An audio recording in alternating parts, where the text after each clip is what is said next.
So you're a Muslim entrepreneur and you just started your business and you want some advice. Well, in this video, I want to share with you my 7 best pieces of advice that I wish I knew when starting off, that I would give to myself.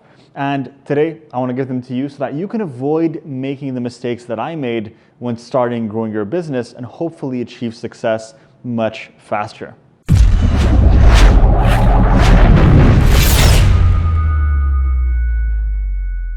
First piece of advice is to always start with why. This is a concept that's been popularized by Simon Sinek, and I found it extremely valuable in helping me grow my business efficiently and successfully. And the reason is, as I first started working on my business and I decided I wanted to be an entrepreneur and build an online business, I started to face a lot of challenges. And of course, in the beginning, to be honest, I was just doing it for the money. I just thought that I wanted some financial freedom. I wanted to be able to make an income outside of a 9-to-5 job. That only kept me going for so long before I started to feel like I wanted to give up. I didn't want to keep going because it was getting hard. I mean, building a business is tough and it's challenging, and there's going to be a lot of obstacles on the way. And it's only when I truly took the time to sit down and figure out, why am I doing this? What is the reason that I want to build this business? What am I trying to bring into the world? What kind of change, what kind of impact am I trying to have? It's only when I figured that out that I really had a powerful purpose and a powerful reason to keep marching forward and to overcome these obstacles and the challenges that I was facing so that I could ultimately reach my goals. And number 2, guys, is to go all in. I meet so many entrepreneurs that are half-heartedly working on their business, that work on it for an hour or 2 every week, and then they wonder why they're not achieving much success. And I was the same when I started off. I thought to myself, all I needed to do was think about a few ideas and maybe work on my business for an hour or 2, and that would be enough to build a successful business. That would allow me to quit my job and get enough income to do the things that I wanted to do in life. And quickly I realized this is really not the case. You have to go all in, you have to commit, and you have to really put in your best, your 110%, if you want to get 110% out of your business. You got to put all of your effort to get all of the results. So it's important that if you're going to start, to be committed, to go all in. Don't waste time in the middle. Don't waste time in that place where you're kind of floating in the sea of indecision and you don't know if you want to go right or left. Make a decision and go all in and follow that path and trek forward and give it your 100%. Number 3 is to fail fast and fail forward. A lot of people are afraid of failure, and I was too. When I first started my business, I started as a digital marketer, offering marketing services to local businesses.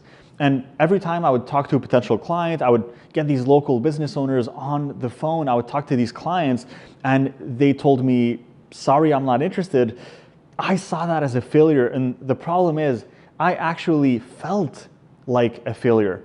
And it's only when I realized that failure is part of the process and that there's really no such thing as failure, but only a lesson learned. And I want you to think about something that Elon Musk actually shared that really stuck with me. And he said, when you win, you celebrate, but when you fail, you ponder and you learn. So which one is better?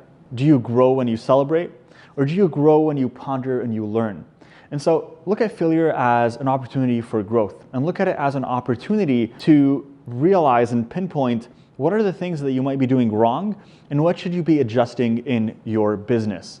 My 4th piece of advice is to seek discomfort. I want you to go out there and put yourself in uncomfortable situations. When I was first building my business, I wanted to do that while remaining in my comfort zone. And I didn't want to do things that I wasn't comfortable with. Things like getting on sales calls with strangers, right? Things like reaching out to potential clients and putting myself out there, right? Sending those emails and booking those calls and meeting these new people that I had to meet. I'm naturally an introvert and I felt very anxious, and I really just wish that I could remain in my comfort zone, and stay at home and do my work on my computer and not have to talk to anyone. But I quickly realized that it's only through discomfort, through the things that I don't want to do, that I'm able to grow my business. And so it's important to realize, if a situation makes you uncomfortable, but you know that it's good for your business, then you should actively and purposefully pursue it, because that's an opportunity for growth. So actively seek discomfort. 5th piece of advice I have for you is to trust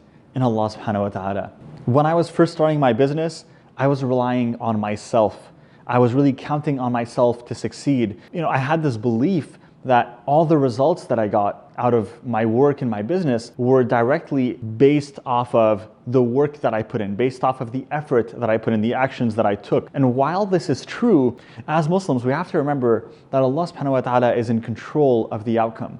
And the only thing that we are in control of is the effort that we put in. And so you want to remember, put 100% of your effort and then rely on Allah subhanahu wa ta'ala, trust in Allah subhanahu wa ta'ala to grant you the result that you're looking for.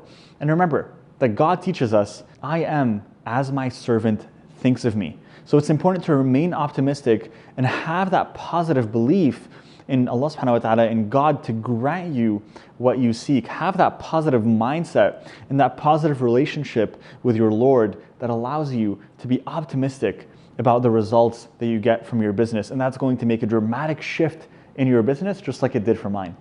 Number 6 is to really work on yourself. To be an efficient and effective CEO, you have to work on yourself. And when I was starting off, I realized that I was lacking many skills that were essential to my success. Skills like being good at sales, or being good at designing a website, or being good at creating an offer that my clients would want to pay for. These are things that you will develop over time, and it's important to realize and pinpoint, what is it that I need to work on? What kind of knowledge, what kind of skills do I need to acquire to reach the next level of my business? And then you want to go and laser focus on these and acquire them, whether it's through the form of courses, mentorship, guidance, or any other vehicle. The important part is you want to go and focus on, what is it that I need to learn? How can I grow my own self, work on myself to then grow my business? My final and 7th piece of advice for you is to get guidance. A lot of times we want to start a business on our own, and that's completely okay. I mean, I started on my own as well, but when I was first starting off, for the first 5 months, I was spinning my wheels and I had absolutely $0 in sales. That means I had $0 in income, to be honest with you. And so for 5 months working on my business day and night, I didn't see a penny earned. And it's only when I got fed up and decided that I'm going to go out there and find myself a mentor and get the proper guidance to really achieve the success that I want to achieve, to build the business that I want to build, it's only then that I was able to find success.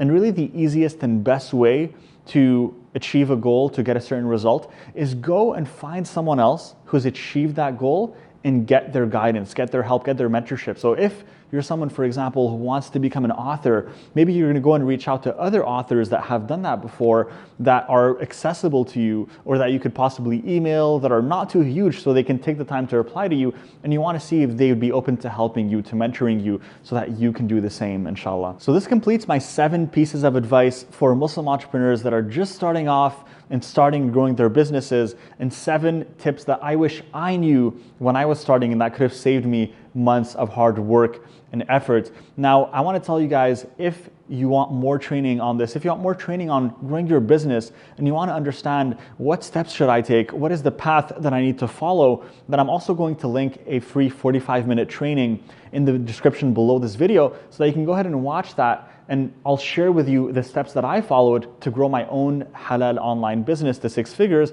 and how you can too, inshallah. So make sure to check out that training. It's going to be below this video, and that's going to be available to you for free as well. So hope you enjoyed this video. Make sure to subscribe to this channel and like the video. Click that notification bell. And of course, please let me know in the comments, did you benefit from this? Can you walk away from this video with some actionable tips, some actionable steps that are going to help you on your journey as a Muslim entrepreneur? I look forward to speaking to you in the comments and seeing you in the next video. Take care. Assalamu alaikum.